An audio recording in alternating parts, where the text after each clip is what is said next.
महामहिम अनंत गुण तारक भवतारक ऐसे चातुर्मास के महापर्व के एक के बाद एक दिन पसार हो रहे। कल से हमने यहाँ पर स्थानांग सूत्र की वाचना का प्रारंभ किया। 12 अंगों के अंदर तीसरा अंग सूत्र 45 आगम के अंदर भी उसका तीसरा क्रम बताया गया है। ये स्थानांग सूत्र कल मैंने बताया था, साक्षात परमात्मा ने उसके अर्थ से देशना दी। फिर गंधर्व भगवंतों ने सूत्रों के रूप में उसका ग्रहण करके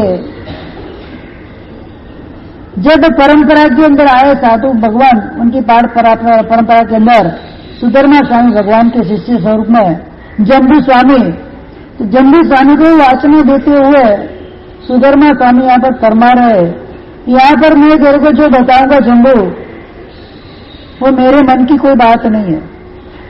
परम तारक दिव्य परमात्मा श्रमण भगवान महावीर स्वामी ने जो भी अपनी रचना के अंदर फरमाए गए जगत के तत्व, जीवन अजीव का विचार, जन्मदीप आदि संपूर्ण जो 13 लोक का जो बयान परमात्मा ने किया, 14 राजलोक का 14, इसके अंदर जो जो पदार्थ है उन पदार्थों को द्रव्य क्षेत्र काल और भाव की दृष्टि से परमात्मा ने जिस प्रकार से बताए, मैं आज तुमको उसी प्रकार से बताने जा रहा हूं। मतलब इसमें मेरा कुछ भी नहीं है, जो भी है परमात्मा का। ये आपके वचन है, परमात्मा के वचन है, स्वयं तीर्थंकर परमात्मा के वचन है। उसके अंदर कोई भी बात मिथ्या होने की संभावना ही नहीं है, गलत होने की संभावना ही नहीं होती है।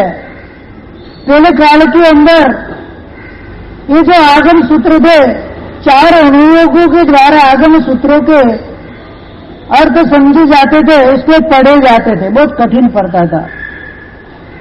एक ही सूत्र के अंदर 4 प्रकार के अनुयोग लगते थे, द्रव्यानुयोग, गणितानुयोग, चरण करणानुयोग इत्यादि 4 अनुयोग जो है वो उसके अंदर लगते थे और उसी हिसाब से उसका वर्गीकरण किया जाता था, उसको पढ़ा जाता था, भारी पड़ता था।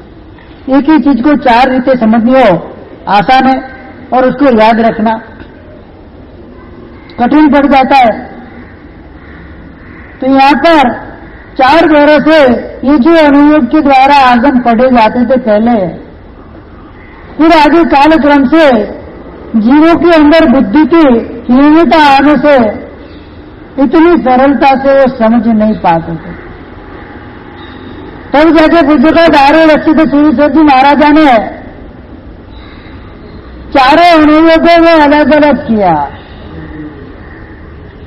जैसे आचार्य सूत्र, उसके अंदर श्रमणों के आचार बताए गए, तो वो आचार्य सूत्र चरण करना अनुयोग में आ गया।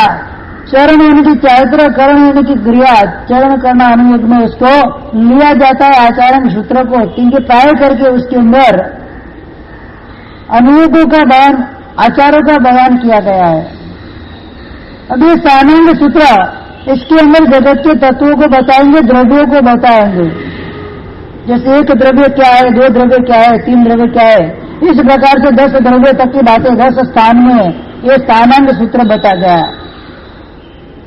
1 पदार्थ में क्या आएगा, 2 पदार्थ में क्या आएगा। अब ये सब द्रव्य का चिंतन यहां पर आता है।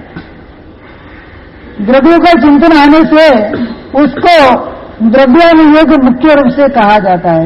आचार भी आते हैं इसके अंदर, गणित भी आता है, नहीं आता ऐसा नहीं है, लेकिन वो थोड़ा अल्प बहुत आता है और मुख्य रूप से इसके अंदर द्रव्य की विचारणा है, इसके लिए उसको द्रव्य अनुयोग कहा जाता है। क्या कहा जाता है? द्रव्यानुयोग। ये द्रव्यानुयोग रूप में उसका विचार हम करेंगे। जैसे कि द्रव्य से आत्मा एक है, पर्याय से और गुण से, 3 चीज से विचारणा होती है। द्रव्य से आत्मा एक है, क्षेत्र से देखा जाए तो जम्बूद्वीप एक है, काल से देखा जाए तो समय एक है, और भाव से देखा जाए तो शब्द एक है। ये खाली अपने को एग्जाम्पल के रूप में बताया है यहाँ पर। तो इस एक द्रव्य वाली ये 14 राजलोक में कितनी चीजें हैं, जो एक के क्रम से पहचानी जाती है। कितनी चीज होगी? बहुत सारी चीजें। उसके लिए दूसरा कोई विकल्प नहीं है, मात्र एक ही विकल्प है। जैसे आत्मा, आत्मा तो एक ही है। आत्मा कितनी है? द्रव्य से आत्मा कितनी? एक। भले अनेक जीवों की आत्मा है, लेकिन द्रव्य स्वरूप आत्मा कितनी है? तो एक ही आत्मा। पर्याय से भले अलग अलग हो सकती है, गुण से भले अलग अलग हो सकती है, द्रव्य के रूप में आत्मा एक ही है। क्षेत्र एक ही होता है, भले उसके नाम से वो भिन्न भिन्न नामों से पहचाना जाता है। जैसे जम्बूद्वीप, क्षेत्र एक ही है। इस तिरसा लोक में असंख्य द्वीप समुद्र, उसके अंदर जम्बूद्वीप कितने? असंख्यात। कितने? ये जो क्षेत्र और समुद्र बताए गए, असंख्यात द्वीप और समुद्र बताए गए, हर नाम के असंख्य असंख्य है जो शुभ नाम होते हैं। ऐसा संसार के अंदर कोई भी शुभ नाम बाकी नहीं रहता जिसके नाम का समुद्र नहीं है और जिसके नाम का द्वीप नहीं है। जैसे जम्बूद्वीप तो असंख्य जम्बूद्वीप, जैसे किसी का नाम सुशीला तो सुशीला द्वीप भी होगा, किसी का नाम सूरज तो सूरज द्वीप भी होगा, प्रतिमा तो प्रतिमा द्वीप भी होगा, प्रतिमा समुद्र भी होगा। ऐसे असंख्य द्वीप समुद्र। एक राजलोक प्रमाण ये तिरछा लोक है। कितना? ये तिरछा लोक कितना है? एक राजलोक प्रमाण। तो राजलोक का माप कितना? बोलते हैं 14 राजलोक, हम नहीं बोलते। तो 14 राजलोक का प्रमाण कितना? उसका माप कितना? किलोमीटर मापने तो कैसे मापे? कितना? 1000 बार, यानी कि 10 लाख किलोग्राम। कितना हुआ? 1000 इंटू 1000 कितना हुआ? एक बार का 1000 किलो। 1000 बार का कितना? 10 लाख किलो। 10 लाख किलोग्राम का लोहे का एक गोला, एकदम नक्कर टिप टिप के बनाया हुआ, जिसके में बिल्कुल हवा जाए ऐसी भी मान को जगह नहीं रहे, ऐसा जबरदस्त सॉलिड बनाया हुआ गोला, आकाश के अंदर से कोई परम शक्तिशाली नया उत्पन्न हुआ देव उस गोले को ऊपर से नीचे थ्रो करे। कितने किलो का? 10 लाख किलो का गोला। अपन एक टेनिस बॉल या क्रिकेट का बॉल होता है, अपन ऊपर से नीचे डालते हैं ना तो उसकी गति ज्यादा होती है। नीचे से ऊपर जाता है तो गति कम होती है, लेकिन ऊपर से नीचे डाले तो पूरी शक्ति से कोई व्यक्ति 10th फ्लोर या 25 माले पे बिल्डिंग पे जाए और एक कांकरी रहती है ना, कंकर, छोटी सी कंकर, वो भी फुल स्पीड से नीचे डालते हैं, किसी के सर पे पड़े तो सर फूट जाए उसकी गति के कारण। तो ऊपर से जो नीचे थ्रो की जाती है चीज, उसके अंदर स्पीड ज्यादा रहती है, पावर ज्यादा रहता है और उसकी गति भी ज्यादा रहती है। तो ऊपर से कोई देव अपनी परम शक्ति के द्वारा वो आकाश में से उस गोले को नीचे थ्रो करे, तो इतना वजन है तो स्पीड से नीचे आएगा। रुई का पुंगड़ा रहता है, ऊपर से थ्रो करो तो धीरे धीरे नीचे आता है। और उसी हिसाब से अगर लोहे की गोली है तो, और बंदूक की गोली पर बंदूक की गोली टच करके मारे, कितनी स्पीड से नीचे आए? आती भी नहीं आती।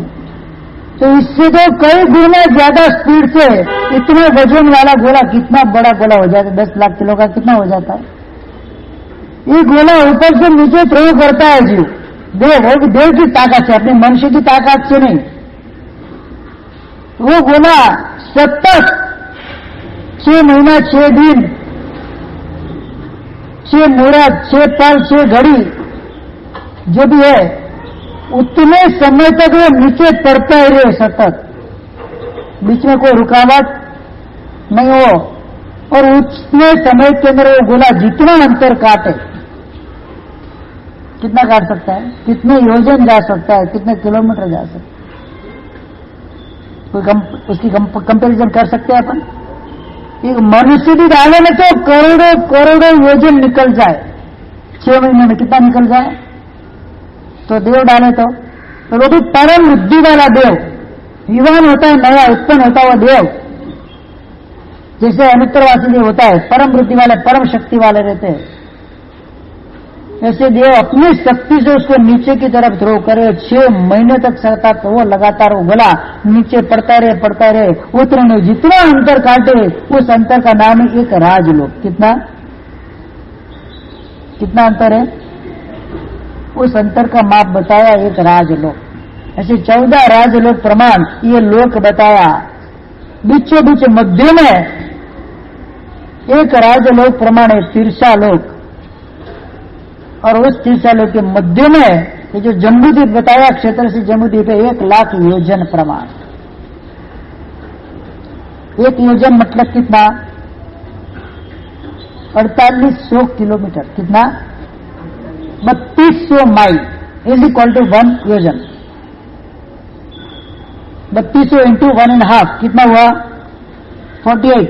4800 किलोमीटर का एक योजन इंटू 1 लाख, 4800 लाख किलोमीटर प्रमाण ये जम्बूद्वीप पूर्व पश्चिम उत्तर दक्षिण बताएगा। जो सबसे छोटा द्वीप इस तीर्षालोक में है। उसके बाद जितने भी द्वीप और समुद्र आएंगे सबको डबल करते जाओ।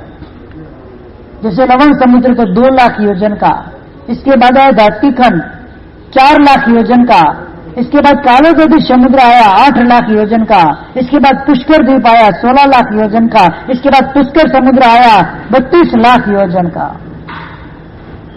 इटे 4800 करते जाओ, कितने किलोमीटर हुए। तो इस प्रकार से आगे बढ़ते जाओ, सब असंख्यात द्वीप समुद्र एक एक से डबल, अंत में स्वयंभू रमण समुद्र आता है लास्ट में। आधा राजलोक प्रमाण, आधे राजलोक में असंख्यात द्वीप समुद्र एक एक से डबल प्रमाण वाले, और आधे राजलोक के अंदर मात्र एक स्वयंभू रमण समुद्र, आधा राजलोक प्लस 1000 योजन प्रमाण। कितना मतलब पानी की, ये तीर्षालोक का पानी कितना है। असंख्यात द्वीप समुद्र में जितना पानी नहीं है उससे तो ज्यादा पानी किसमें है, 50% तो स्वयंभू रमण समुद्र में ले लिया 50%, बाकी 50% के अंदर द्वीप और समुद्र आए। कितना पानी है धरती के ऊपर, तीर्षालोक में कितना पानी है, 90% से ज्यादा। कितना, और भूमि कितनी है 10%, लगभग 10% जितनी, बाकी पानी ही पानी। इसके लिए पानी की कमी पड़ने वाली नहीं है, खाली ढूंढने जाना पड़े बस।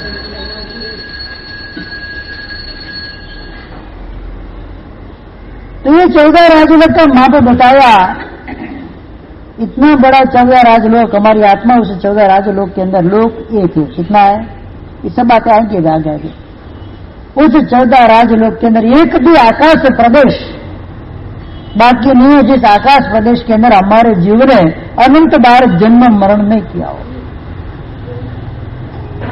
एक उंगल रहती है, उंगल का असंख्यात भाग, मतलब उसके असंख्यात टुकड़े करो, कितने, उसमें एक भाग लो, इतने भाग मात्र जगह बाकी नहीं है 14 राजलोक में, जो हमारी आत्मा ने अनंत बार एक एक प्रदेश पर जन्म मरण नहीं किया हो। जहां पर हम बैठे हुए इस क्षेत्र के अंदर भी हमारे जन्म मरण अनंत हो गए। कितने हरीश भाई, खाली एक बार ही पद्मावती नगर के अंदर जन्म नहीं लिया है, अनंत बार इधर आ चुके हैं। सिद्ध शिला ऊपर भी अनंत बार जाके आए, लोग के अग्र भाग के ऊपर भी अनंत बार जाके आए, लोग के अधो भाग के ऊपर भी अनंत बार जाके आए। एक भाग बाकी नहीं है। सूक्ष्म पृथ्वी का है, सूक्ष्म वायु का के स्वरूप में हम जाके आए, बादर पृथ्वी का है, बादर वायु का के रूप में हम जाके आए। इतने बहु भ्रमण हमने किए, ठाक नहीं लगता है। यहां से पुणे से 4 ट्रिप खाली बॉम्बे की मार लो एक हफ्ते में। कितने, पुणे से बॉम्बे करीबन 150 पौने 200 किलोमीटर, एक हफ्ते में 4 ट्रिप लगातार मार लो, थकान लगती है कि नहीं लगती, एकदम बिल्कुल फ्रेश, एवर फ्रेश रहते हो। अरे घर से मंदिर के 4 राउंड दिन में मार लो, घर से, अपने घर से उतरना, सीढ़ी से मंदिर में दर्शन करना, वापस सीढ़ी से ऊपर जाना, 4 बार दिन में करो। थाक लगता है, नहीं लगता, हाँ कि ना बोलो, लगता है कि नहीं लगता है? 4 times in a day you have to come to temple to home. हाँ, आपको टेम्पल से होम जाना है 4 दिन में 1 बार, दिन में 4 बार। लिफ्ट का यूज नहीं करना, सीढ़ी से चढ़ के जाओ, सीढ़ी से चढ़ के आओ। कितनी बार? 4 बार। कितना थाक लगता है? तो अनंत काल से 14 राजलोक के अंदर भ्रमण करते थाक नहीं लगता है? मालूम तो पड़ता ही है। मालूम नहीं पड़ता तो ऐसा है ही नहीं, मालूम तो पड़ता ही है। थाक मुझे महसूस नहीं हो रहा है कि नया जन्म मिलता है, नया शरीर मिलता है, लगता है मेरे में फ्रेश हो। क्या है? नया जन्म, नया शरीर मिला, व्यक्ति फ्रेश हो जाता है, फ्रेश नहीं होता, फ्रेश होता है। क्या होता है? थकान लेकर ही आता है वो। इसीलिए तो नया जन्म लेते वो रोता है, थक कर आया है। थका हुआ व्यक्ति हंसता है कि रोता है? हाँ? थका हुआ व्यक्ति हंसता है कि रोता है? उसको भूख लगती है, थक कर आया है, इसीलिए पहले समय के अंदर आहार ग्रहण करता है। इंद्रिय पर्याप्ति, अंगोपांग पर्याप्ति वो तो बाद में आती है, शरीर पर्याप्ति वो तो बाद में आती है। सबसे पहले आहार पर्याप्ति को पूर्ण करता है। सबसे पहले एक भव से दूसरे भव में जाता है, तो सबसे पहले समय के अंदर वो आहार ग्रहण करता है। भूख कब लगती है? थके हुए व्यक्ति को भूख लगती है कि फ्रेश बैठा उसको भूख लगती है? काम करके आया उसको भूख लगती है कि फ्री नवरा बैठा उसको भूख लगती है? बोलो। मतलब इसी से सिद्ध होता है कि आत्मा जन्म मरण के भ्रमण से थक कर एक भव से दूसरे भव में जाती है, इसीलिए उसको सबसे पहले आहार की जरूरत पड़ती है। समझने जैसी बात है। टॉपिक के लिए देखा जाए तो ये समझने जैसी बात है। सबसे पहले आहार पर्याप्ति, इसके बाद इंद्रिय शरीर पर्याप्ति, इसके बाद इंद्रिय पर्याप्ति, और इसके बाद जीव श्वास ग्रहण करता है। चौथी पर्याप्ति है। सांस लेना कब शुरू करता है? जब तक शरीर नहीं बनेगा, इंद्रिया नहीं बनेगी, ग्रहणेंद्रिया बनेगी नहीं, तब तक श्वास कैसे लेगा वो? तो पहले समय के अंदर आहार, दूसरे समय के अंदर शरीर, तीसरे नंबर के अंदर इंद्रिय पर्याप्ति और चौथे नंबर के अंदर श्वास पर्याप्ति। सोचो, ये 4 पर्याप्ति हर जीव के अंदर होती है। 4 में से 3 पर्याप्ति पूरी करे, श्वासोश्वास न ले और मर जाए तो अपर्याप्त जीव कहा जाता है।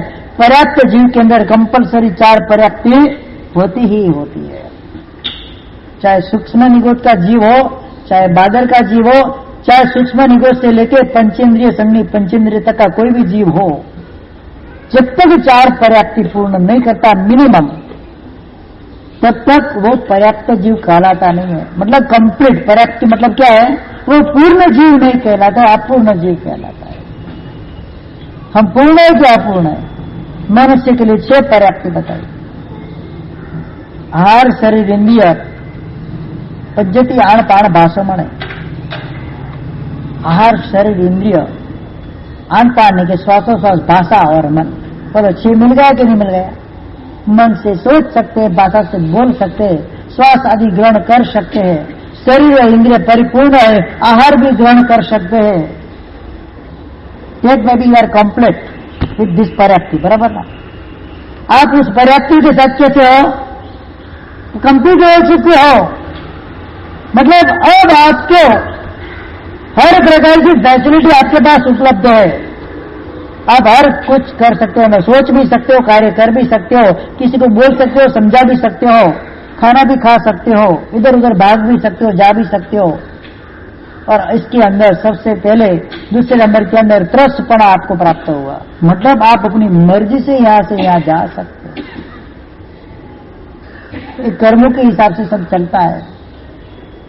यहां पर कर्मों की बात बाद में आएगी। सबसे पहले इस आनंद सूत्र के अंदर द्रव्य के स्वरूप में आत्मा एक है, इसका चिंतन करना है। आत्म तत्व को पहचानना है। आत्मा है कि नहीं, सबसे पहले उसको समझना है। पर्युषण पर्व के अंदर, गंधर्वाद के अंदर आत्म तत्व की सिद्धि में आपको करके बताऊंगा। यहाँ पर इतना अवसर नहीं है, हमको आगे आगे भी बहुत देखा है। आत्मा नित्य भी है और आत्मा अनित्य भी है। द्रव्य से आत्मा नित्य है, पर्याय से आत्मा अनित्य है। नए नए शरीर को आत्मा धारण करती है। नए नए भवों के अंदर नए नए शरीर को धारण करने से आत्मा क्या है, एक पर्याय से दूसरे पर्याय के मनुष्य, नारकी, तिर्यक, एक इंद्रिय, दो इंद्रिय, तीन इंद्रिय, चौर इंद्रिय, पंचेंद्रिय, वनस्पति का, पृथ्वी का, आप का, देव का, वायु का, सूक्ष्म, निगोद वगैरह वगैरह के अंदर अनेक शरीर को धारण करने से उस शरीर के हिसाब से, उस पर्याय के हिसाब से आत्मा अनित्य है। कैसी है कि एक पर्याय को छोड़ के उसको कंपलसरी संसार में जब तक वो रहेगी दूसरे पर्याय में अवश्य में उसको जाना पड़ेगा। इस भव में भी एक व्यक्ति बच्चा होता है, फिर बड़ा होता है, बड़ा होता है, बूढ़ा होता है। शरीर के अंदर चेंजेस आता है कि नहीं? पर्याय के हिसाब से शरीर भी एक भव के अंदर जितने समय उतने शरीर, कितने समय, तो प्रति समय शरीर के अंदर क्षय वृद्धि होती रहती है। तो जितने समय आपके आयुष्य के उतने शरीर होते हैं। अब समय का माप शास्त्र के अंदर बताया, अपन बोलते हैं ना समय, समय का माप कितना, सेकंड, सेकंड मैंने समय क्या, सेकंड मतलब समय हुआ, समय का माप बताया है। एक जीर्ण शीर्ण वस्त्र हो, बड़ा का फूकी मारो तो फट जाए ऐसा, ऐसे पकड़ के फूक मारो ना तो बीच में हॉल पड़ जाए ऐसा जीर्ण वस्त्र हो। 32 साल का नवयुवान पहलवान जिसके अंदर संपूर्ण शरीर सष्ट और बल हो, ऐसा व्यक्ति वो जीर्ण कपड़े को ऐसे पकड़ के झटके में फाड़ देता है। क्या झटके में फाड़ देता है? तो उस कपड़े के सबसे पहला जो धागा रहता है, कितनी सेकंड लगेगी फटने में? सेकंड में नहीं लगेगी, इतना शक्तिशाली वस्त्र कैसा है, फूक मार को फट जाए ऐसा वस्त्र है। ऐसे वस्त्र को अपनी पूरी ताकत हाथ से फाड़ दे, पता भी नहीं चले, पलक झपकते फट जाए। उसका पहला जो धागा, सबसे पहला ऊपर का धागा, वो धागा टूटने में जितना टाइम जाता है उसमें असंख्यात समय जाते हैं। कितने समय जाते हैं? पहला धागा टूटने में जितना समय जाता है वो असंख्यात समय है। और आत्मा कितनी शक्तिमान है, एक इसमें से असंख्यात में से मात्र एक समय के अंदर आत्मा एक भव से दूसरे भव में प्रयाण कर जाती है। अगर मोक्ष में जाना है एक ही समय के अंदर मोक्ष में चली जाएगी। कितने समय के दो विभाग कभी हो सकते हैं, अविभाज्य समय। क्या बताया? समय कहता है अविभाज्य, केवल ही भगवान की चाहे तो समय का विभाग नहीं कर सकते। केवल ही भगवान समय को देख सकते हैं, समय को बता नहीं सकते कि ये समय ऐसा बता नहीं सकते, क्योंकि समय का सब बोलते हैं उसमें असंख्यात समय चले जाते हैं। कितने समय? समय का सब बोलने मात्र से मतलब समय को बयान करना केवल ही भगवान के भी हाथ में नहीं है। तो समय का विभाग करना, तो समय काल का सबसे छोटा विभाग क्या है? समय। पुद्गल का सबसे छोटा विभाग क्या है? परमाणु। परमाणु टूट नहीं सकता, वो लास्ट, उसके दो विभाग नहीं होंगे। परमाणु मतलब सबसे छोटा पुद्गल, उसके दो विभाग होने वाले नहीं है। वो जो परमाणु होता है, परमाणु का स्वरूप शास्त्र के अंदर बताया, न कभी जल सकता है, न कभी टूट सकता है, उसको पीस भी नहीं सकते, उसको बहा भी नहीं सकते, कुछ भी नहीं कर सकते। साइंटिफिकल भाषा के में अगर उसको बोला जाए साइंटिफिकल लैंग्वेज में, तो उसको न्यूक्लियर बोला जाता है। क्या बोला जाता है? माइक्रो न्यूक्लियर, सबसे छोटा परमाणु। माइक्रो न्यूक्लियर भी बड़ा परमाणु है, पर परमात्मा ने उससे भी छोटा परमाणु बताया। परमाणु, प्रदेश, देश वगैरह जो पुद्गल के स्वरूप बताए हैं, खंडा, देश, पैसा, परमाणु चेव नायवा। स्कंद, देश, प्रदेश और परमाणु सबसे छोटा विभाग पुद्गल का जो बताया वो परमाणु है। तो परमाणु भी नित्य है, द्रव्य से परमाणु नित्य है, पर्याय से परमाणु अनित्य है, क्योंकि उसके अंदर भी वर्ण, गंध, रस, भाषा, पुद्गल, अणतु लक्षणम। वर्ण, गंध, रस और स्पर्श ये पुद्गल के लक्षण और परमाणु के अंदर होते हैं। कोई परमाणु लाल वर्ण का, कोई परमाणु सुगंधी वर्ण का, सुगंधी होता है, कोई परमाणु कर्कश होता है, कोई परमाणु वर्ण गंध रस स्पर्श, मधुर रस वाला होता, कोई कड़वा रस वाला होता है, ये परमाणु के लक्षण वहां पर बताए गए। ऐसी अनेक बातें इस शास्त्र के अंदर बहुत अच्छे से समझाई गई है। जितना मेरा समय उस हिसाब से जितनी सरल भाषा में हो उस भाषा में मैं आपको विश्लेषण करके बताऊंगा।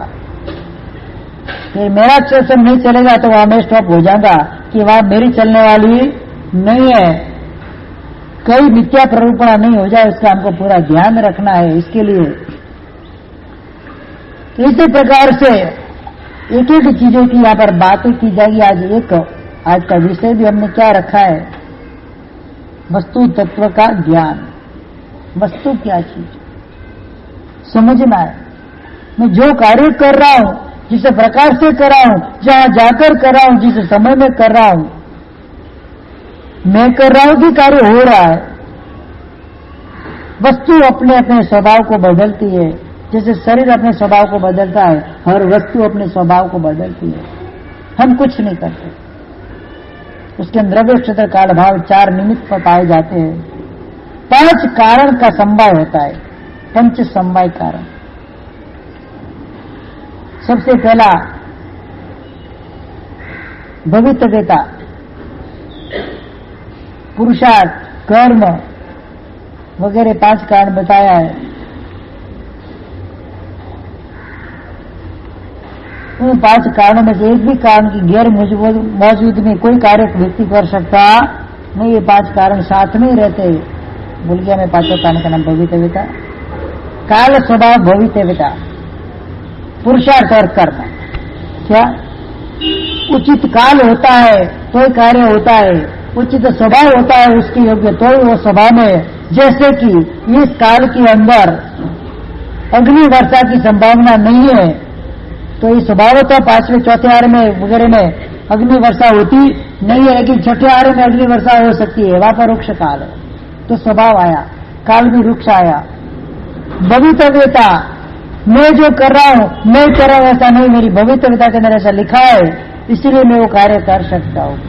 4 व्यक्ति या 5 व्यक्ति संयम ग्रहण करने के लिए आते हैं। एक व्यक्ति की भवितव्यता काम नहीं कर रही है, एक व्यक्ति को संयम ग्रहण करने का काल नहीं आया है, एक व्यक्ति स्वभाव तो उसको ग्रहण करना नहीं चाहता है, एक व्यक्ति उसके अंदर पुरुषार्थ नहीं करता है, एक व्यक्ति कर्म से बंधा हुआ है, चारित्र मौनी कर्म से संयम नहीं ले सकता है। 5 व्यक्ति के अंदर 5 कारण अलग अलग भी आ जाए, इसमें कोई मुख्य का 5 कारण साथ में रहते ही है, लेकिन मुख्य रूप से एक कारण रहता है। किसी जीव की भवितव्यता नहीं पकी संयम लेने की, बाकी चारों कारण उसके बाद उसका पुरुषार्थ भी है, काल भी है संयम ग्रहण करने का, उसके स्वभाव में उसने निश्चय कर लिया है कि मुझे संयम लेना है, और कर्म भी उसके प्रॉपर चल रहे कि संयम ले सकता है। भवितव्यता का योग नहीं है, संयम नहीं ले पाएगा, वहां भवितव्यता प्रबल कारण बन जाती है। ये पंच कारणवाद शास्त्र के अंदर उसको बोला जाता है। क्या बोला जाता है? पंच समवाय कारण।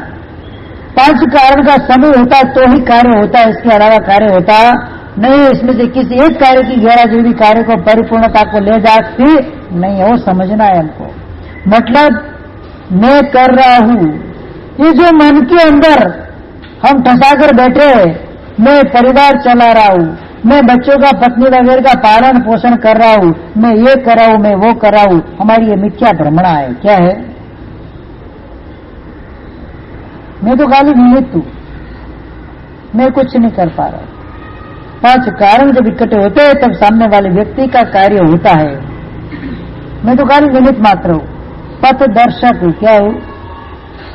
मैं कार्य करने वाला नहीं, मैं पथदर्शक मार्ग बताने वाला हूं। मैं और कुछ कर सकता नहीं हूं, बस उस व्यक्ति से किसी न किसी भव के ऋणानुबंध से मैं जुड़ा हुआ हूं। कुछ लेन देन का हिसाब बाकी है तो मुझे उसकी सेवा वगैरह करनी पड़ती है, उसका संरक्षण मुझे करना पड़ता है, उसको मुझे सानिध्य प्रदान करना पड़ता है।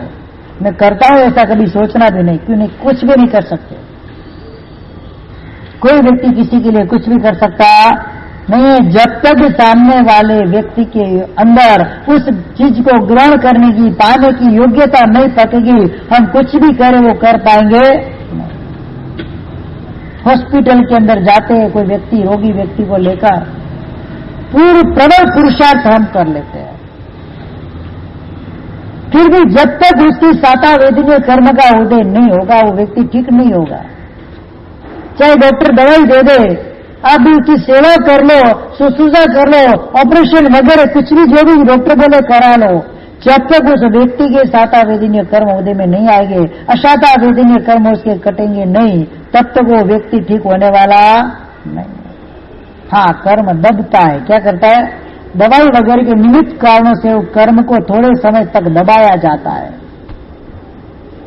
उसके उदय को थोड़े समय तक दबाते, तब ऐसा लगता है कि मुझे साता पहुंची और मैं हॉस्पिटल से रेडी होकर घर पे आया, but you are not ready. अभी भी अगर साता वेदनी कर्म आपका कम है और असाता वेदनी का उदय बाकी है, और जब उदय आएगा वापस हरी अटैक हो जाएगा। मतलब रोग से मुक्त होना है तो रोग को मुक्त करना जरूर नहीं है, रोग संबंधी जो असाता वेदनीय कर्म है उस कर्म को तोड़ना जरूरी है। ये चीज समझनी है हमको। मेरे पास धन माल नहीं है, कितनी भी मेहनत करता हूं, महाराज साहब बहुत मेहनत करते हैं फिर भी हाथ में कुछ रहता नहीं है। अंतराय कर्म, लाभांतराय कर्म का उदय, लाभ हो जाता है, भोग नहीं कर पाते, उपभोग नहीं कर पाते। लाभांतराय, भोगांतराय, उपभोगांतराय, वीर्यांतराय वगैरह 5 प्रकार के जो कर्म बताए, हमारे पास सब कुछ होने पर भी उसका उपयोग नहीं कर सकते, भोगांतराय कर्म नहीं, भोगांतराय मिल रहा है। कई ऐसे विश्व के अंदर, दुनिया के अंदर कई ऐसे मिलेंगे महानुभाव जिनके पास मबलक धन संपत्ति है, भोग नहीं पाता, जेल में बैठा है,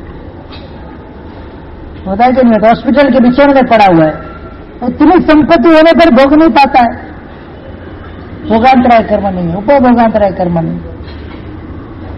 लाभ तो हो जाता है, लाभ के साथ उसका संचय कर सके, संचय के साथ उसका व्यय कर सके, यह भी कर्म जरूरी है। कोई ऐसे जीव लाभांतराय कर्म की वजह से मिलता नहीं है, कोई ऐसे व्यक्ति मिलता है तो उसको भोग नहीं सकता है, कोई भोग सकता है तो उसको मिलता नहीं है, कोई मिलता है तो भोग नहीं सकता है। या तो पाने और भोगने में पुरुषार्थ नहीं कर सकता है व्यक्ति। आपको पता है मुझे यहां से लाभ होने वाला है, बट आपको उधर से उठकर वहां जाना पड़ेगा, जाते नहीं, वीरांतराय कर्म का उदय। जाएंगे तो मिलेगा, नहीं जाएंगे तो नहीं मिलेगा। कर्म की परिभाषा समझनी है। मैं दुखी और सुखी मेरे कर्मों से हूं, पुण्य मुझे सुखी करता है, पाप मुझे दुखी करता है। बाकी किसी बाप की ताकत में मेरी एक बाल भी मेरा बाका कर सके। कोई जीव की ताकत नहीं है दूसरे जीव को दुखी करने की या सुखी करने की। स्वयं अपने कर्मों से जीव सुखी और दुखी होता है। शास्त्र को इसी तरह से हमको समझना है, हर पदार्थ को समझना है, हर चीज को समझना है। एक चीज मिलेगी वंडरफुल, ये वंडरफुल है। वस्तु तत्व की यहां पर विचारणा की जाएगी। हर वस्तु के अंदर कुछ न कुछ मीनिंग मिलेगा, मीनिंगलेस कुछ भी नहीं है यहां पर। मैं कुछ पाकर जाऊंगा मेरे जीवन के अंदर, चातुर्मास के दरमियान मुझे कुछ न कुछ तो बेटर चेंजेस करना है। पहले की स्थिति को मुझे अभी तक उसको दोहराना नहीं है, नया कुछ क्रिएट करना है अपनी लाइफ के अंदर। अपनी अंतरात्मा को सुधारने के लिए, उसको पवित्र करने के लिए मुझे नया नया कुछ क्रिएट करते जाना है। जो परमात्मा की वाणी को समझेंगे, परमात्मा के कहने के भाव को समझेंगे, उस भाव की धारा में हम बहेंगे। अवश्य मैं मानता हूं हर जीव के अंदर कुछ न कुछ परिवर्तन अवश्य आएगा।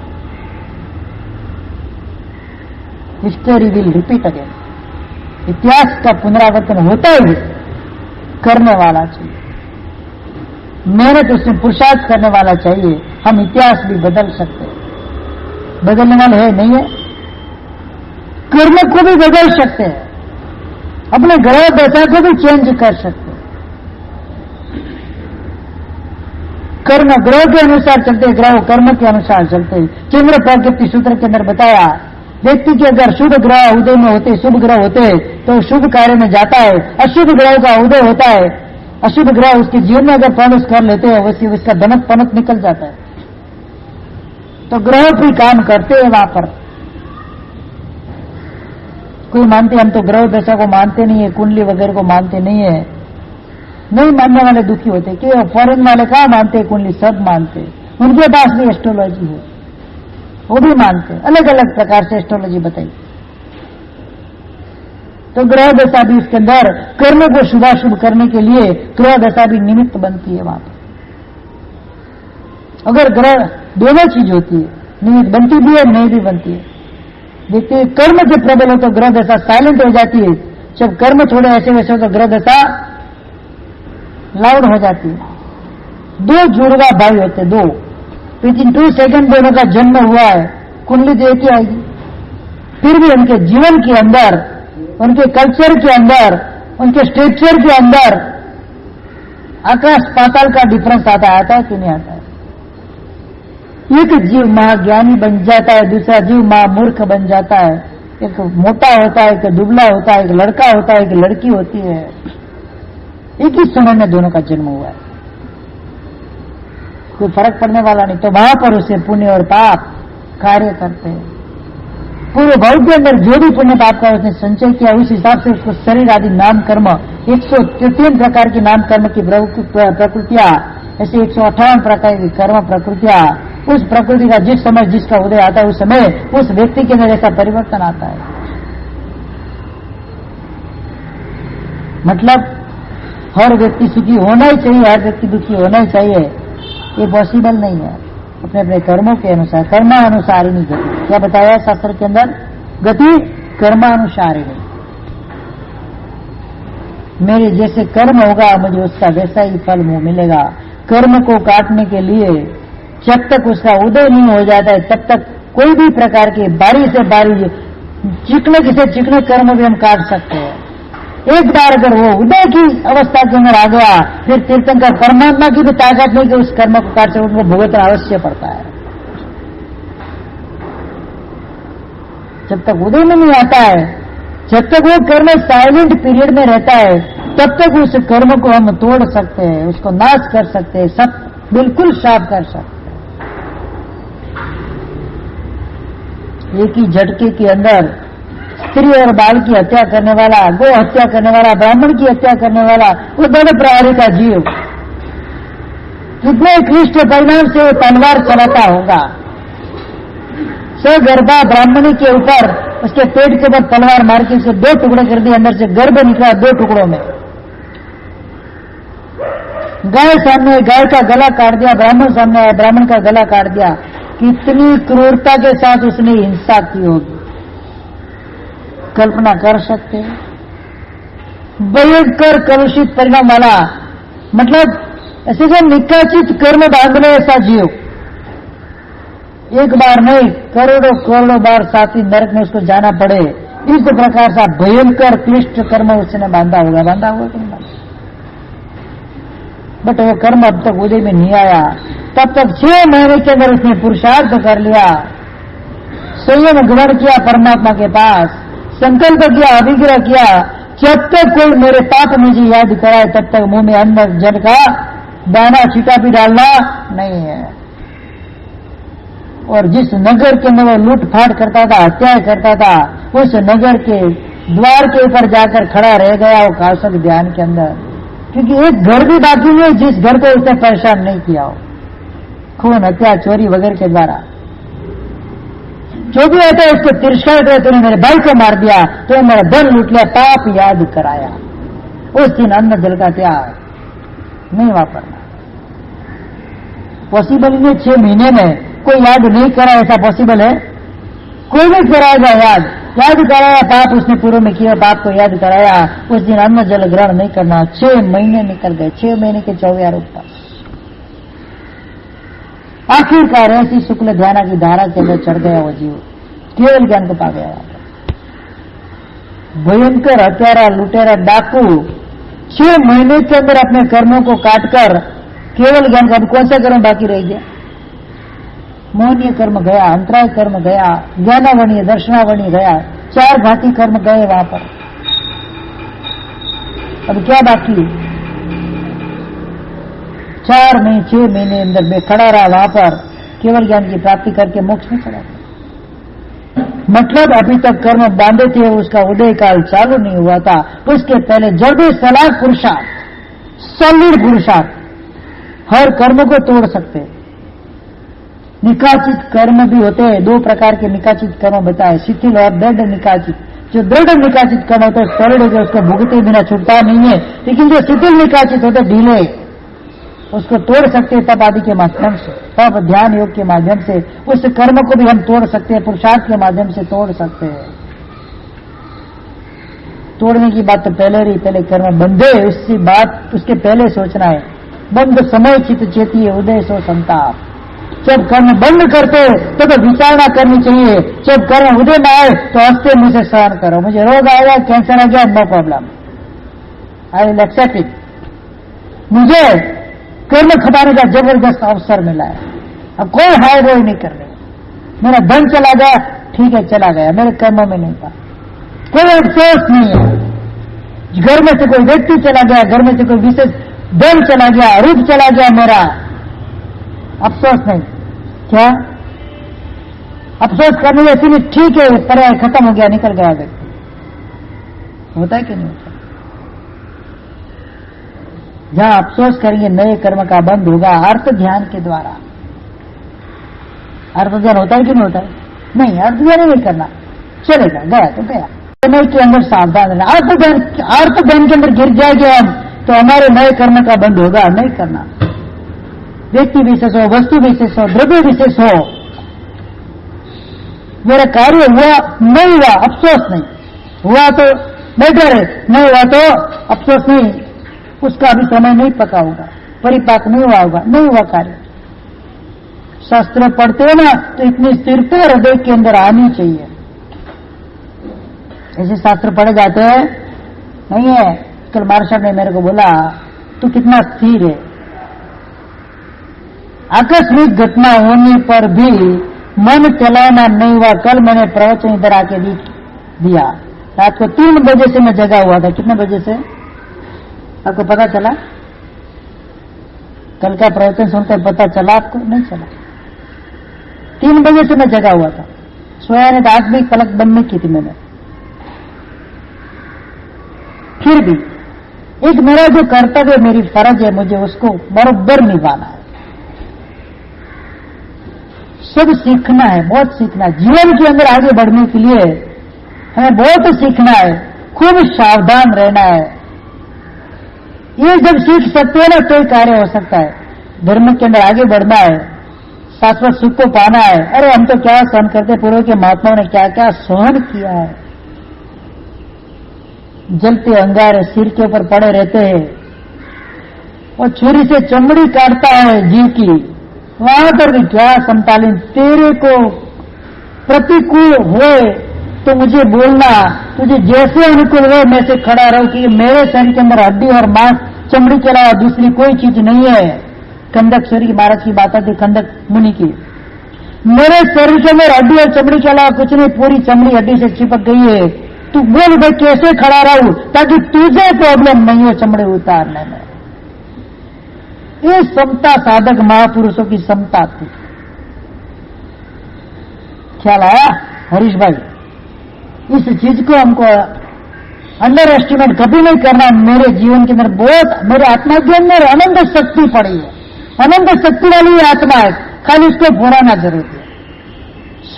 स्फर पुरुषम इंद्रिय पराजय अष्टक के अंदर उपाधि ऐसे जी महाराज ने बता दिया है, तेरे अंदर आत्मा के अंदर अनंत शक्तियां पड़ी हुई है। उस शक्ति को फोड़ा हो, उसको प्रकट करो, उसको लाइट करो। कोई भी काम आसान नहीं है ऐसा नहीं है, हर काम सरल, इजी टू वे। हम इस प्रकार से आगे बढ़ते हैं। आत्मा की पुण्य पाप की जो सिद्धि करनी है, कौन से पदार्थ एक तत्व के अंदर आते हैं, मैं आपको खाली एक नाम से बता देता हूं। सबसे पहले आत्मा एक है, दंड एक है, मन दंड वचन दंड काय रूप, जो 3 उसके पर्याय बने। दंड यानी कि पनिशमेंट, सजा। किसी को मानसिक सजा होती है, किसी को कायिक सजा होती है, किसी को वाचिक सजा होती है। दंड के बाद आया क्रिया। ऐसे 25 प्रकार की क्रिया, कितनी काई है, पाव से बाहर तावणिया है, वगैरह वगैरह नव तत्व के अंदर 25 प्रकार की क्रिया बताई, लेकिन द्रव्य से क्रिया कितनी है? एक। क्रिया की बात है लोक की जो मैंने बात बताई 14 राज्य लोक प्रमाण, लोक एक ही है, लोक अनेक नहीं है। लोक के जितने असंख्यात टुकड़े अलोकाकाश में हो सकते हैं, कितने?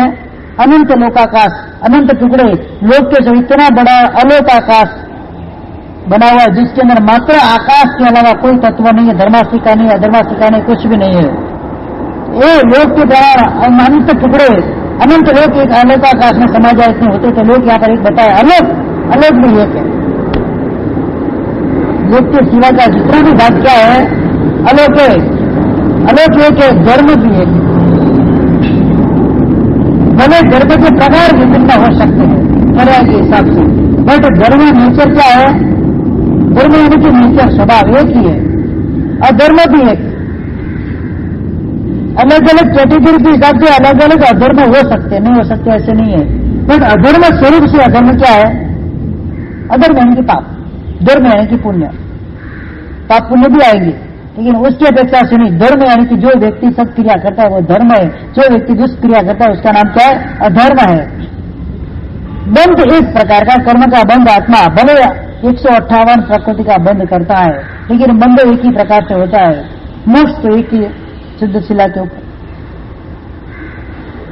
ये सब तत्व एक के अंदर आते हैं। इसके बाद पुण्य एक है, पाप तत्व एक है, आश्रव तत्व एक है। अनेक प्रकार से आश्रव कर्मों के हो सकते हैं। आश्रव के 84 द्वार, कितने? जितने पाप कर्म इतने आश्रव के द्वार। आश्रव अनेक प्रकार के होने पर भी आश्रव द्वार के माध्यम से आश्रव एक होता है। आश्रव की बताए संबर, 57 भेद संबर के बताए, 57 भेद, लेकिन 57 भेद से आत्मा अपने आप को रोक सकती है। नए कर्म का संचय होने से तप आदि के द्वारा आत्मा अपने आप को रोक सकती है। तो इस संबर के 57 भेद, लेकिन संबर शब्द से वो एक है। वेदना अनेक प्रकार की भले हो, लेकिन वेदना जो है वो एक ही है। द्रव्य से वेदना कितनी है? एक है। पर्याय से वेदना अनेक हो सकती है।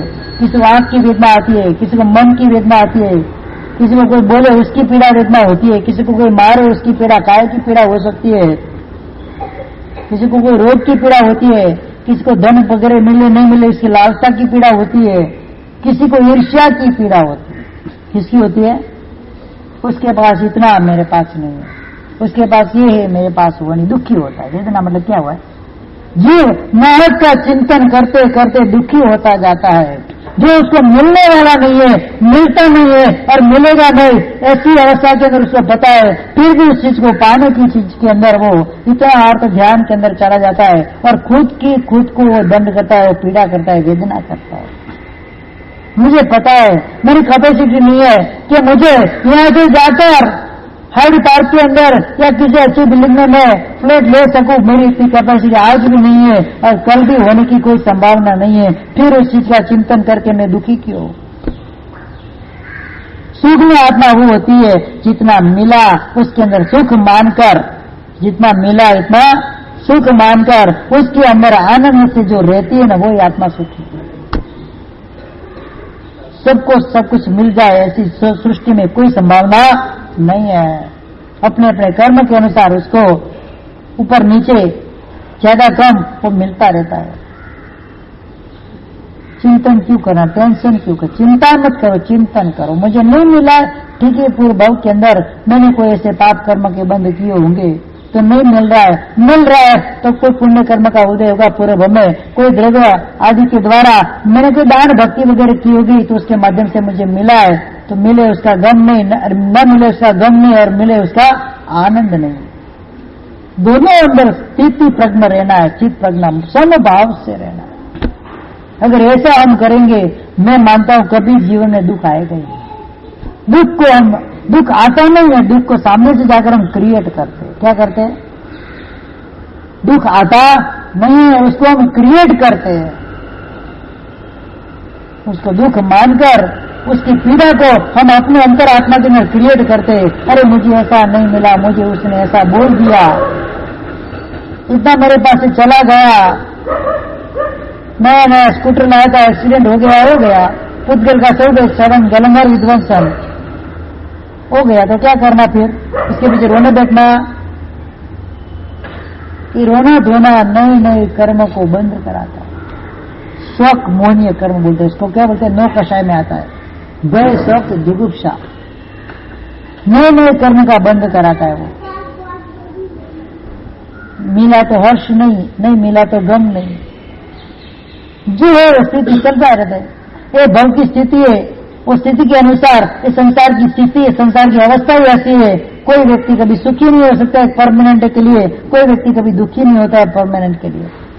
नारकी का जीव भी परमानेंट दुखी नहीं है, अनुतरवासी जीव परमानेंट सुखी नहीं है। संसार का चक्र है, उसको भी दुख आना ही है, और नारकी के जीव को भी कोई न कोई भाव के अंदर सुख प्राप्त होना ही है।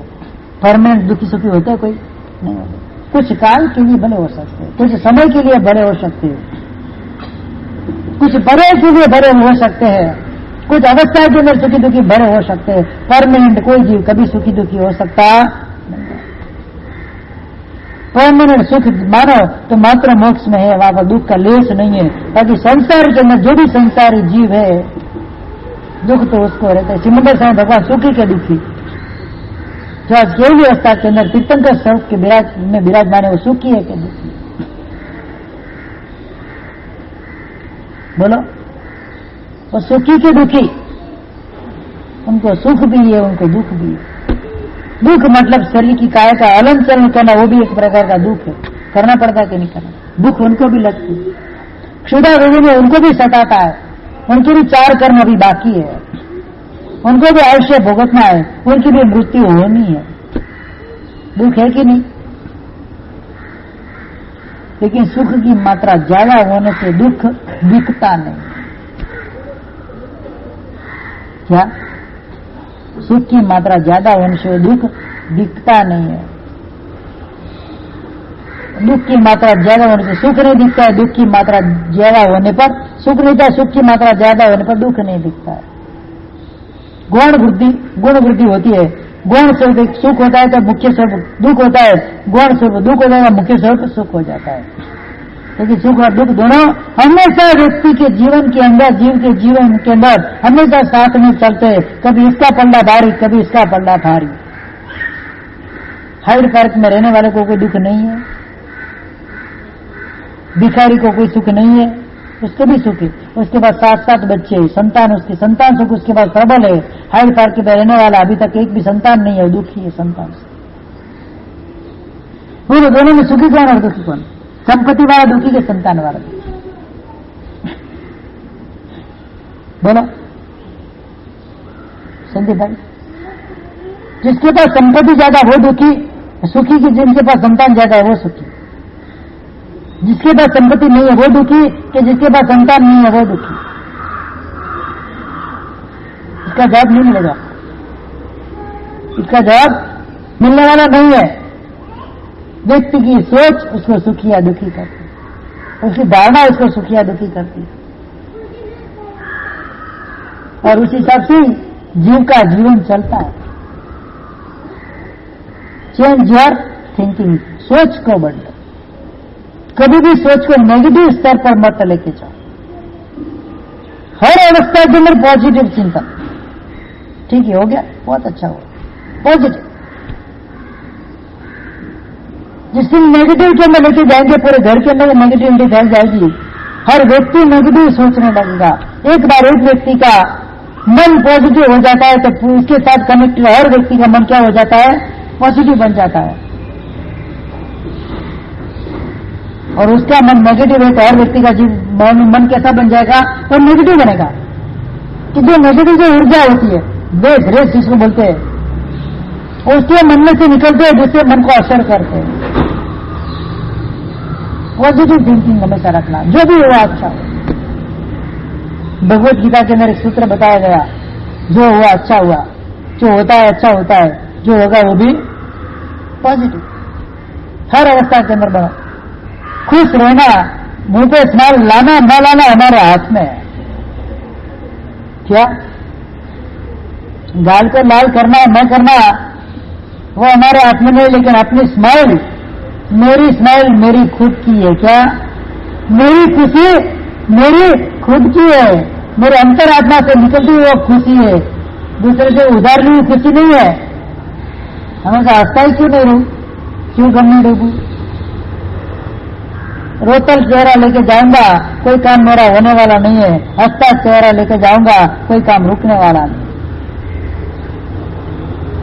परिस्थिति को समझना है, उस स्थिति को, व्यवस्था को समझना है, उसके अनुसार हमारे जीवन को हमको ढालना है। हर परिस्थिति के अंदर अपने आप को डाल दो। पानी के जैसे बनना है। कैसे बनना है? पानी जिस पात्र के अंदर जाता है उस पात्र का आकार धारण कर लेता है। पानी के अंदर जो रंग मिला उस रंग का हो जाता है। पानी के अंदर जो स्वाद मिला उस स्वाद का हो जाता है। पानी के अंदर जो रूप मिला उस रूप का हो जाता है। हर जगह पानी भर जाता है। समुद्र में जाएगा तो खारा हो जाएगा, सरों में जाएगा तो मीठा हो जाएगा, उबालोगे तो गर्म हो जाएगा, फ्रिज में रखोगे तो ठंडा हो जाएगा, ग्लास में रखो तो ग्लास के जैसा बन जाएगा, थाली में रखोगे थाली के जैसा बन जाएगा, दूध में डालो तो दूध बन जाएगा, शक्कर में डालोगे तो शक्कर बन जाएगा। कुछ भी सीखना है तो पानी से सीखना। कि तू इतने एक रूपी होने पर भी इतने रूप को आसानी से कैसे धारण कर लेता है? तो पानी ने क्या बोला पता है? मैं हर चीज को मात्र एक्सेप्ट करता हूं, रिजेक्ट नहीं। क्या करता है पानी? पानी हर चीज को एक्सेप्ट करता है, रिजेक्ट नहीं करता। मुझे हर चीज में ढलना आता है, हर चीज में मुझे मिलना आता है। जब मैं मेरा अस्तित्व खो देता हूं ना तो मुझे नया अस्तित्व मिलता है। दूध बोलते मैं दूध ही रहता हूं, तो पानी भी हो सकता है, दूध भी हो सकता है। तो पानी ने क्या बोला पता है दूध को? तू किसी में भलता नहीं है, अस्तित्व तेरा तू कायम रखना चाहता है, तेरे अंदर ईगो है तो तू ऐसा का ऐसा रहेगा। मेरे अंदर ईगो नहीं है, मैं जिसमें जाऊंगा मेरा ईगो हट होता नहीं है, ईगो है ही नहीं, मुझे हट रहने की संभावना नहीं है, तो मैं उसके जैसा बन जाता हूं। स्वभाव को पानी जैसा बनाना। शास्त्र पढ़ने का सार एक ही है, अपने आप को चेंज करो, अपने आप को क्रिएट करो, एक्टिवेट करो। आधार कार्ड एक्टिवेट हो कि नहीं कोई फर्क पड़ने वाला नहीं है, पैन कार्ड एक्टिवेट हो कि नहीं कोई फर्क पड़ने वाला नहीं है। आत्मा एक्टिवेट हो जाएगी सब कुछ एक्टिवेट हो जाएगा, संस्कृति एक्टिवेट हो जाएगी सब कुछ एक्टिवेट हो जाएगा, संस्कार एक्टिवेट होंगे सब कुछ एक्टिवेट हो जाएगा। मेरी वेशभूषा, मेरी केशभूषा वो तो बाह्य प्रवृत्ति है, अंतरात्मा की शुद्धि मेरे लिए अत्यंत आवश्यक है। एक पदार्थ की बात यहाँ पर अपनी चल रही है। आश्रय संग वेदना निर्जरा एक प्रकार की, भले अनेक कर्मों की निर्जरा अनेक प्रकार से होती है, स्वरूप से निर्जरा एक प्रकार की होती है। शरीर के अंदर आवा जीव एक ही होता है, एक शरीर में एक जीव होता है। कितना? प्रत्येक जीव होता है तो एक शरीर में एक जीव होता है। साधारण होता है तो एक शरीर में अनंत जीव भी होता है, जीव एक होता है। विकुर्वणा मतलब वैक्रिय लब्धि शरीर के अंदर एक प्रकार की होती है। मन एक, वचन एक, काया एक, उत्पाद एक, विनाश एक, मूर्त शरीर एक, गति आगति सब एक प्रकार होता है, एक ही चीज है। भले तरह तरह के हिसाब से अनेक हो सकते हैं, पर द्रव्य से सब क्या है? एक ही है। सेवन, उत्पाद, तर्क, संज्ञा, मति, विघ्न, छेदन, भेदन, अंतिम मरण वगैरह। अंतिम मरण यानी कि संलेखना, इसके बाद जो मरना नहीं है, सीधा मोक्ष में जाना है, वो एक होता है। शुद्ध तत्वज्ञ कई ऐसी चीज होती है जो जीवन में नहीं भव चक्र में एक ही बार मिलती है। कई ऐसी चीज होती है भव चक्र में बार बार मिलती है। जैसे संसार के अंदर रहने पर जन्म मरण बार बार मिलता है, लेकिन जीव का मोक्ष मात्र एक ही बार होता है, केवल ज्ञान मात्र एक ही बार होता है। सिद्ध शिला पर जीव एक ही बार जाता है। तो ये सब अलग अलग चीजें एक बार मिलती है जीवन के अंदर, जीवन में नहीं पूरे भव चक्र के अंदर एक ही बार मिलती है। ये दूसरी बार उसकी आवश्यकता पड़ती है नहीं, एक बार मिलकर वो शाश्वत हो जाती है। तो इस प्रकार से बाकी चारों गति के अंदर भ्रमण अनंत बार हो सकता है, मात्र एक पंचम गति जो है मोक्ष, उसके अंदर जीव एक ही बार जाता है। अनेक लब्धियां एक बार ही मिलती है, दूसरी बार मिलती नहीं है। जैसे तीर्थंकर पद पूरे भव चक्र में एक ही बार मिलता है, चक्रवर्ती पना 2 बार भी मिल सकता है। तीर्थंकर पद एक ही बार मिलता है, गणधर पद एक ही बार मिलता है, ज्यादा मिलता नहीं, क्योंकि इसी दोनों मोक्ष में जाने वाले। तो मुझे जो एक चीज मिलती है, जो एक ही बार मिलती है और रेयर केस में मिलती है, बस उसका मेरे को टारगेट बनाना है। Live your life with simple and high thinking. Life बोलते ना, simple living and high thinking. आपका लिविंग यानी कि जो रहने की रहनी करनी एकदम सिंपल बनानी है, थिंकिंग टॉप लेवल का बनाना है। अच्छा सोचने में क्या खराब हो जाता है? क्यों नेगेटिव सोचना, पॉजिटिव सोचो, अच्छा ही सोचो। जो सोचो क्या करो, अच्छा ही सोचो, बुरा सोचना ही नहीं, बस मन को बुरा बनाना नहीं, कचरा मन में डालना ही नहीं। मन में कचरा डाल देते हैं तो ही मन अशुद्ध होता है और ये भव भ्रमण कराता है। कर्म का बंद कराएगा, अशुद्ध मन क्या करेगा? कर्म का बंद कराएगा, भव भ्रमण कराएगा, संसार में ही भटकाएगा। मन के अंदर शुद्ध विचारधारा की देखो ये सामयिक करे, धन्यवाद मैं नहीं कर पाता, वो नौकर का पचकान कर रहे, मेरे साधन के नौकार मंत्र बोल रहे, मेरे साधन के वो इतना कर सकते, मेरी योग्यता नहीं, मेरी शक्ति नहीं है, या मेरा सामर्थ्य नहीं, मेरा पुरुषार्थ नहीं है, तो करते उनकी मैं अनुमोदना, उनको धन्यवाद देता हूं, निंदा नहीं। जो भी व्यक्ति जितनी भी आराधना करता है, जितना भी शुभ कार्य करता है, जुबान अपनी मीठी रखनी है, डायबिटीज कभी नहीं होगा। डायबिटीज क्यों होता है पता है? खाना मीठा बोलना कड़वा, डायबिटीज ही होगा। मीठा बोलो डायबिटीज नहीं होगा। मीठा बोलने पर कभी डायबिटीज होता नहीं है, ये सारी शुगर निकल जाती। क्या होता है? सारी शुगर अंदर हो जाती है, क्रिएट हो जाती है, एक्टिवेट हो जाती है, कभी भी उसको डायबिटीज होना नहीं है। कड़वा बोलने वाला जो बोले तो दूसरे को पसंद ही नहीं आए, मैं मानता हूं शायद वो किसी न किसी इस भव की अवस्था के अंदर शुगर का पेशेंट बन जाएगा, क्योंकि सीट का वो संग्रह करता है। क्या करता है? मिठास का संग्रह करेगा। आयुर्वेद की भाषा के अंदर, शास्त्रीय भाषा के अंदर डायबिटीज को मधु प्रमेय बोलते हैं। मधु प्रमेय मतलब मीठा, मीठा रोग जिसका बोलते हैं, और उसको भयंकर रोग बताया है। ये रोग मधु प्रमेय यानी कि डायबिटीज आने के बाद कभी जाता नहीं है। जब तक इंसान यहां से नहीं जाता, डायबिटीज जाता नहीं है, कायमी स्थिर रहने वाला रोगी। कैसा है? 16 महारोग के अंदर मधु प्रमेय का रोग आता है। कोड होता है, कैंसर होता है, 16 महारोग बताए शास्त्र के अंदर, इसमें मधु प्रमेय सबसे पहला बताया। एक बार आने के बाद जाता नहीं है, कितना भी पुरुषार्थ कर लो नहीं जाएगा। एक किस्सा मुझे बताओ जिसका डायबिटीज आने के बाद खत्म हो गया हो, एक बताओ मैं, मिलेगा? कितने भी थेरेपी वाली हॉस्पिटल में चले जाओ, एलोपैथी हॉस्पिटल में चले जाओ, मेथी खा लो, निमला खा लो, तुलसी खा लो, जो खाना है खा लो, वो जाने वाला नहीं है, वो स्थिर है। मैं आ गया ना बस, I am the permanent guest in your home,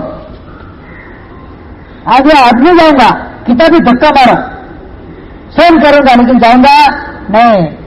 चाहे निमला खिलाओ तो पी लूंगा, इससे भी करो कुछ पिलाओ तो भी पी लूंगा, जाऊंगा नहीं। सारे पहले थोड़ा बहुत हो जाऊंगा, वापस आऊंगा, वापस मिठाई खा लो, वापस आऊंगा। हाँ, ये मधु प्रमेय का रोग है डायबिटीज। इसलिए मैं बोलता तो मीठा बोलना चालू कर दो, चला जाएगा। कहीं पर भी बोलना, क्या बोलना? मिठाई मधुरी बोलना, चला जाएगा, फिर और टिकेगा नहीं। क्योंकि अंदर मात्र होगी कड़वा, मीठा से बड़ी बात निकलेगी, फिर डायबिटीज रहेगा? वो नहीं रहेगा। जिसको भी डायबिटीज है वो सोच लेना, अब फिर कैसे बोलना? हाँ बोलो, हाँ क्यों ना, कैसे बोलना? कड़वा जो मीठा, हाँ डायबिटीज नहीं ला रहा है तो मीठा बोलना, आया है डायबिटीज को भगाना है तो क्या करना? मीठा बोलना। फिर कितना भी मीठा खाओ टेंशन नहीं है, मीठा बोलते जाओ, जितना खाओ उससे ज्यादा मीठा बोलो तो डायबिटीज ऑटोमेटिकली चला जाएगा। शास्त्र हमको वही बताते कि शुद्ध तत्व को जानकर दुख वगैरह अनेक प्रकार के एक तत्व बताए, एक एक तत्व को मैं आपको बयान करता जाऊंगा। आगे आगे बहुत समय अपने पास है, तो उस समय के अंदर 5 महीना आपने कोई प्रवचन करना है। एक एक शब्द की मैं विचारणा कल आपसे बताऊंगा। कल आत्म तत्व का हम चिंतन करेंगे, आत्मा क्या चीज है। आज खाली मोगा मोग उसका मैंने आपको परिचय दिया है, अवसर पे निकाल, उत्सर पे निकाल, नरक वगैरह जो गति है 24 दंडक, उसकी अपन विचारणा करेंगे। अलग अलग पदार्थ से, अलग अलग एंगल से अलग अलग पदार्थों को हम समझेंगे, और जितने हो सके इतनी सरल भाषा में, लेकिन थोड़े बहुत तो पारिभाषिक शब्द जीवन शासन के आएंगे, जिसको शब्द का आपको ज्ञान नहीं है उसको मुझे ज्ञान करना, उसका मैं विश्लेषण करूंगा ये शब्द क्यों रखा गया है और इस शब्द का मीनिंग क्या है, सरल भाषा में उसका भी आपको समझा दूंगा। जैसे मैंने आज पर्याप्ति के बारे में आपको समझाया, पर्याप्ति यानी कि कंप्लीटनेस। क्या जीव के अंदर कंप्लीटनेस आती है, परिपूर्णता, यानी कि जिस चीज की जीव में परिपूर्णता हो जाती है वो पर्याप्ति से वो जीव रत हो जाता है, वो पर्याप्ति वाला जीव हो जाता है। तो इस प्रकार से हर एक शब्द का जो भी हार्ड शब्द है उसका हो सके इतना एक्सप्लेनेशन विवेचन में करूंगा और आपको समझाने का प्रयत्न करूंगा। विशेष रूप से प्रवचन का समय हो भी गया है, बराबर हो गया ना।